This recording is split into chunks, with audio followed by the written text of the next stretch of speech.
వెళ్తా అని చెప్పేసి ఇప్పుడు ఏం అడగాలి తెలుసా, మేడం ఇన్ని తెలిసిన మీరు ఎందుకు మేడం ఆల్ ఇండియా ర్యాంకర్ అవ్వలేకపోయారని అడగాలి కదరా. అంటే మరి ఊర్లో చదువుకున్నాను కదా సార్, ఆ బ్రెయిన్ అడగాలరా, చెప్తారా. ఇదో బిజినెస్ అయిపోయిందిరా. సినిమానే బిజినెస్ అనుకున్నాం. సినిమాని మించిన బిజినెస్ ఎడ్యుకేషన్, వ్యాపారం. అది మాత్రం అంటే నా బాధ ఏం లేదు. మీరు ఆ వయసులో చేయాల్సింది అంటే ఇంటర్మీడియట్ వయసులో మీరు తెలుసుకోవాల్సిన ప్రపంచం చాలా పెద్దది. వాళ్ళు చెప్పాలనుకుంటే ప్రపంచం చాలా చిన్నది. మనిషి బ్రెయిన్ ఎదిగే కొద్దీ మెచ్యూరిటీ వస్తుంది. ఆ ఇంటర్మీడియట్కి వచ్చిన తర్వాత ఆ పిల్లల బ్రెయిన్ని అక్కడే స్టక్ అయ్యేలా చేస్తున్నారు. అది చాలా ప్రమాదకరం. ఇప్పుడు క్లాస్లో నాకు ప్రతి క్లాస్లో 60-70 మంది ఉండేవాళ్ళు కదా.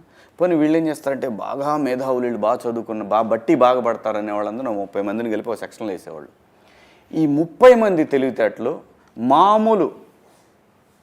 మామూలు కాలేజీలో, బయట గవర్నమెంట్ కాలేజీలు, ఎయిడెడ్ కాలేజీల్లో పిల్లలతోటి వాళ్ళ ఐక్యూ లెవెల్స్ అంత ఉండవు. ఎడ్యుకేషన్లో ఉన్న ఎడ్యుకేషన్ వరకు అంతవరకు ఏదైతే బుక్స్లో ఉంటుందో ఆ బుక్ నాలెడ్జ్ తప్ప స్ట్రీట్ స్మార్ట్ ఉండరు. ఇదైతే ఛాలెంజ్. నేను నిజంగా కూడా ఏ ఎడ్యుకేషన్ సంస్థతోనైనా ఛాలెంజ్ చేస్తున్నా. ఇది ప్రమాదకరం. భారతదేశం బాగా యంగ్స్టర్స్ ఉన్న దేశం. దీన్ని మ్యాక్సిమం వాళ్ళ ఉద్దేశం ఏంటంటే మేము ఒక గొప్పగా చదువుకునే వాళ్ళందరినీ తయారు చేస్తున్నామని. ఇక్కడ కావాల్సిన చదువు కాదు.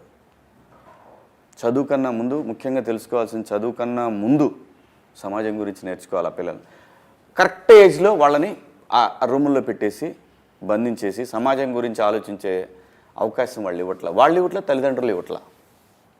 ఇది అత్యంత ప్రమాదకరం. సో ఇందులో నుంచి వచ్చినటువంటి అలాంటి తల్లిదండ్రుల నుంచి వచ్చినటువంటి ఒక వ్యక్తి నువ్వు, అంతే కదా? కాదు నాన్న, సినిమాలో అదే సార్, అంతే కదా?